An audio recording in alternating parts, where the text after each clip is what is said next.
and please go on.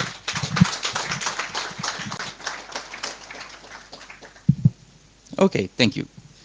Thank you for being here. I hope that I won't sabotage too much my presentation, but I'll try the best that I can. And if you have any question, just raise your hand and stop me, even if you want to add something to what I'm going to say. And let's start. This is the QR code to the presentation.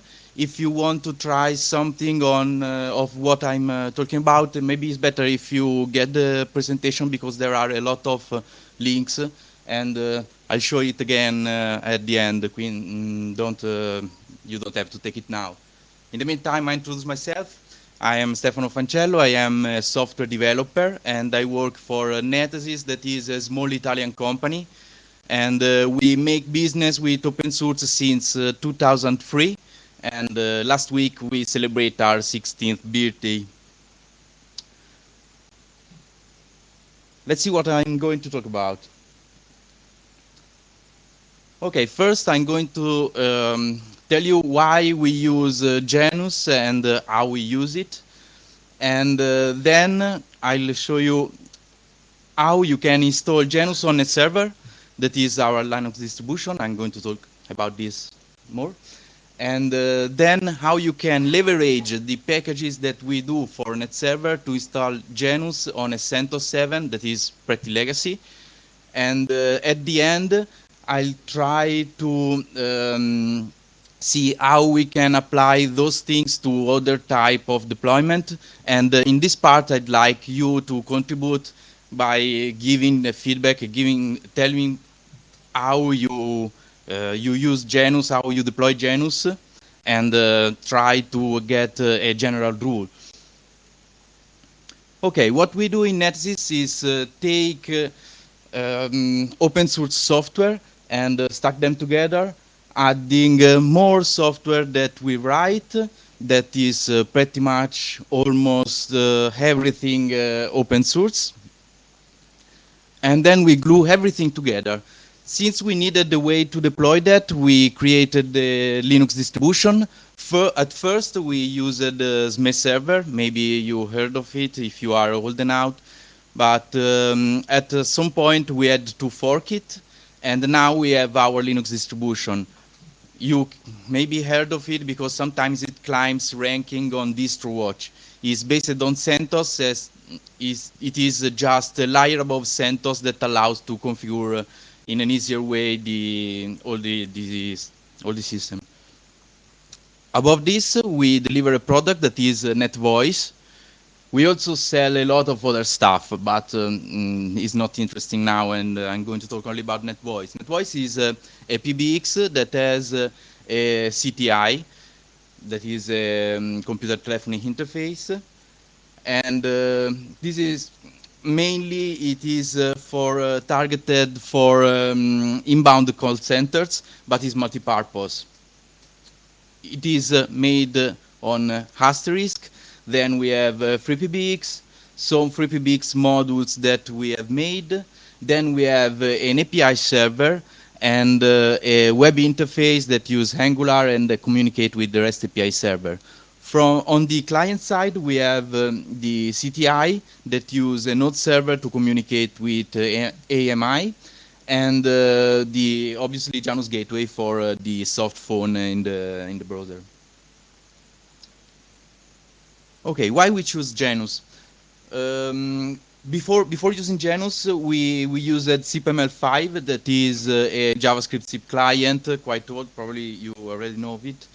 And at some point we had to choose if we wanted to keep using a JavaScript zip client or use something different. We obviously choose Janus, and that's because it's easier to maintain, and we don't have no more to worry about browser version or changes in WebRTC. It's easier to debug. We don't manage directly our installation. We have resellers, so we needed an easier way to give support, and having the log is easier than looking at the client browser. it has a small footprint, and obviously he has a good enterprise support that if you want to make business is very important. And very important for us is that as an house on documentation, it's very easy to follow documentation and deploy it using the documentation. We Alessandro's made a talk about that. If you want to know more, you can check it. Okay, let's see the easier way to have a deployment of Janus on NetServer. That is, I can say that you can give it to your mom and she will be able to do this, but almost. What I'm going to do now is to show you how you can install the Janus from the web interface of NetServer, and you have Janus plus C plugin installed. Then you have also FreePBX, and everything is working without writing a line of code. And after that, you can just configure an extension on a sample web client, and you can use this extension with Janus. Okay, this is NetServer Web Interface. This is the old web interface. We have another one that is in testing, but this one is the one at the moment released. And this is the web interface that you can, where you can go when you have installed NetServer. Like every distribution, it has a software center that has all available software. And on that, we have the VoIP PBX group with NetServer Janus package. After checking this, YAM installed the packages, and in a few minutes you are ready to go on the FreePBX interface. This is the interface after you have installed the package we saw in the slide before, and this is the first access. It asks for the administrator password, and then you can go straight to configure your PJSIP extension. After that, you are ready to use the extension with a SIP device or from Janus. Since our CTI is not free, this is an interface that always Alessandro wrote for his other presentation, and is a sample web phone that uses obviously Janus, and you can install it just typing those commands, and you're ready to make the call using this extension. This is the very easy way to have a Janus installation, and the NetServer layer took away all the complexity for doing that. Now I'm going to show you how this is made, and how you can leverage the package that we have made on NetServer to do the same thing on another distribution, on a CentOS or whatever. Okay,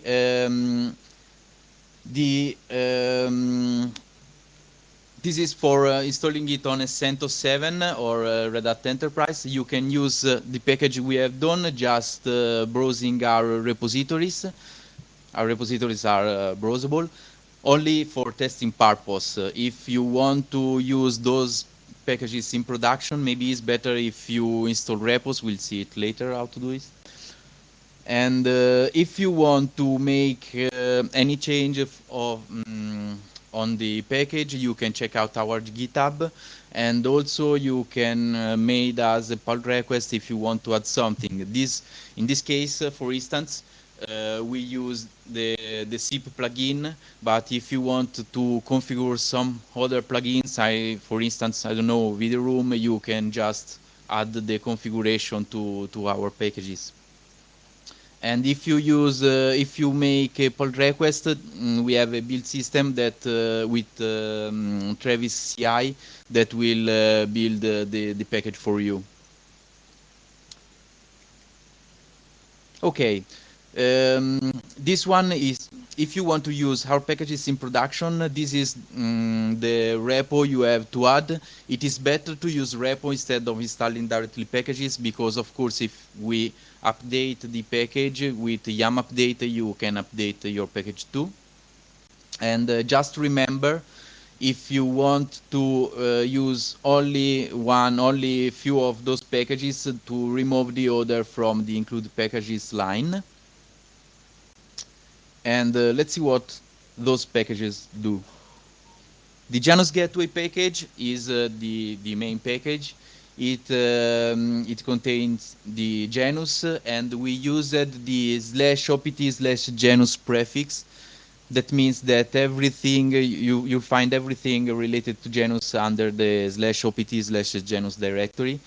This is a choice. If you want to change this, you just have to change the spec of the RPM. And this package also contains the systemd configuration.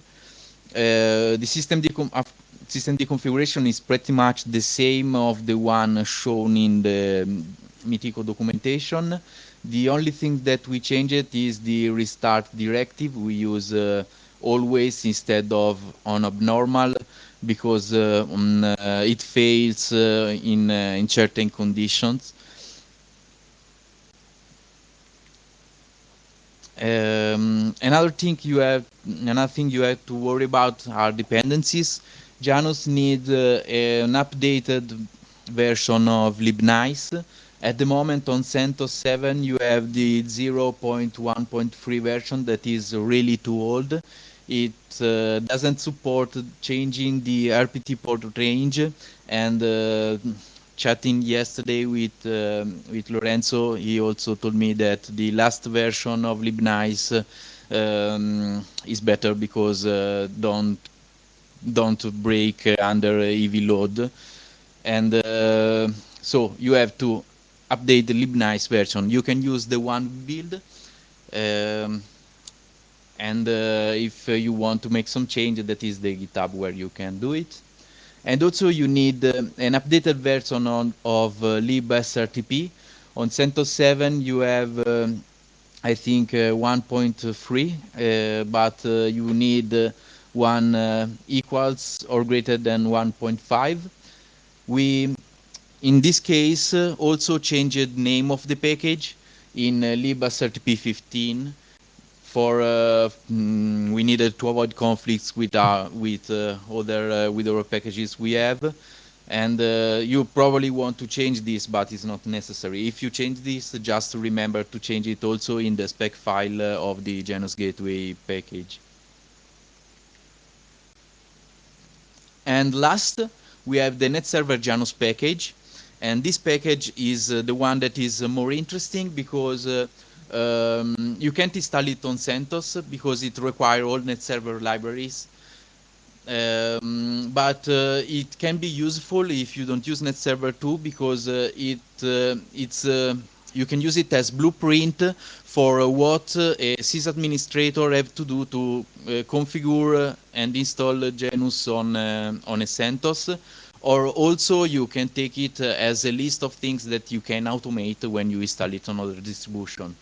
These packages contains the configuration DB entries, because NetServer stores all its configuration in a configuration database, then took those configuration with templates that are just Perl script that generate the configuration file, taking the configuration database data and the template. Then there are actions that are scripts, and a list of the services that needs to be reloaded or restarted. At the end, we have head events that are just a directory that glues everything, those objects together. And if you look at all those things, it's pretty much everything a system administrators need to do when install and configure a software. And also, if you install it and check out the message, you have the list of everything you have to do to make it work. Okay, taking a look at the package, you also can see that we use by default the stun, and we have I think something like 5,000 installation, and stun we don't have to change this in the I think 90% of that. We also use the public IP, and never had to use turn. That is very nice because it's expensive for us. Also, you can look at the certificate. Janus required the certificate. NetServer take care of generating this certificate by taking the certificate of the system itself. By default, it uses a self-signed certificate that it generates, but you can also configure Let's Encrypt or upload your certificate. And when you do this, automatically it is used for Janus or HTTPD or Jabber, everything that needs a certificate, and also take care of updating it when the certificate is renewed or changed.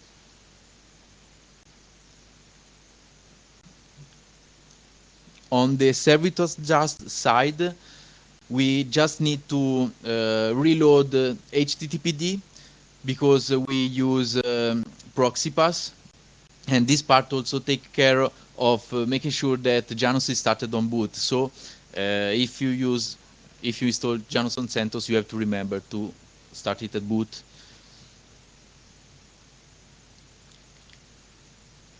Okay, that's our log files, and Janus logging is configured in Janus main configuration file, and we use a log level of 4 that is quite balanced for what we need. And but this is our log rotate, and we just keep the last copy of the logs. We don't have the historical data. I have not strong opinion about this. Probably it's better to keep more days, but that's how we made this. And just the important part here is that you just remember to rotate your logs.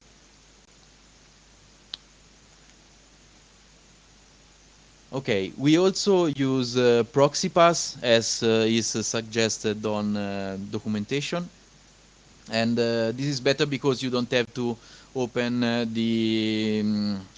lot of ports. You just have to open the HTTPS port and the RTP, and this is our configuration for HTTPD. We just took this from the documentation.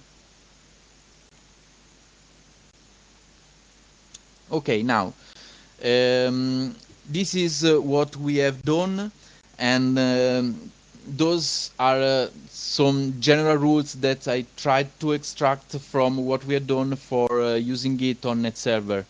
And I'd like now you to add something to what we have here, because our experience is limited. So maybe you have a different way to deploy it. So this is what just what I have from my experience. I'd like to hear from you. And what I can say here is to check for updated dependencies. As I said, libnice, libsrtp, and also OpenSSL. That is not a problem on CentOS, but it could be a problem on other distributions. Remember to change the admin secrets if your distribution automates this part, and use the stun by default if you are unsure, because it works very well. And we use here a Google public stun server, but probably since if you configure stun and the server is not reachable, you want to use your server. Use proxypass, and configure logging, and remember to rotate.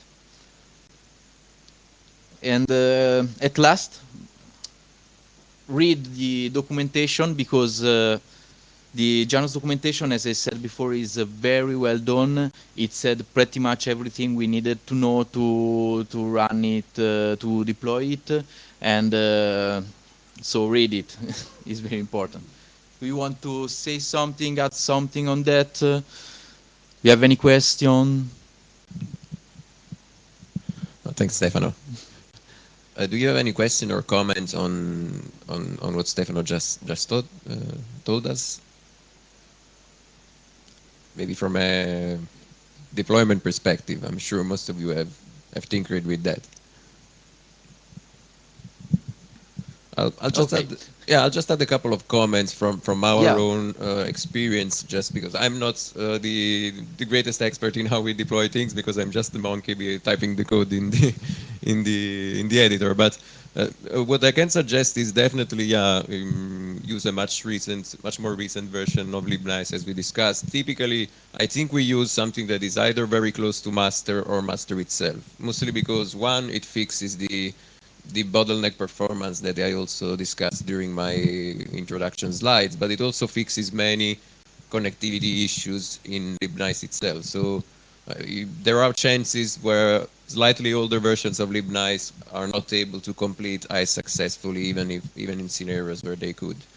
I think we also use libsrtp 2 instead of 1.5. I don't know exactly the reason why, but I think it's because it has some enhancements. We definitely compile both libnice and libsrtp by hand in order to be sure that also libsrtp is compiled with OpenSSL support. That gives you some advantages in terms of hardware encryption and things like this. But apart from these, I think you gave some excellent tips, excellent tip today. Thanks. Okay, I leave here some other links. That is the NetServer website. If you never took a look at it, do it, because it's really a nice distribution, and it's easy to use and automate a lot of stuff, and probably you will like it. Also, we have a very active community that is very participated and active. So take a look also at the community. And if you want to follow something of what I wrote here, take a look also at the NetServer documentation on the administrator manual and the developer manual. We believe we are a documentation believer. We we documented pretty much everything, so this is very well done. And that's our GitHub, our commercial website. Thank you.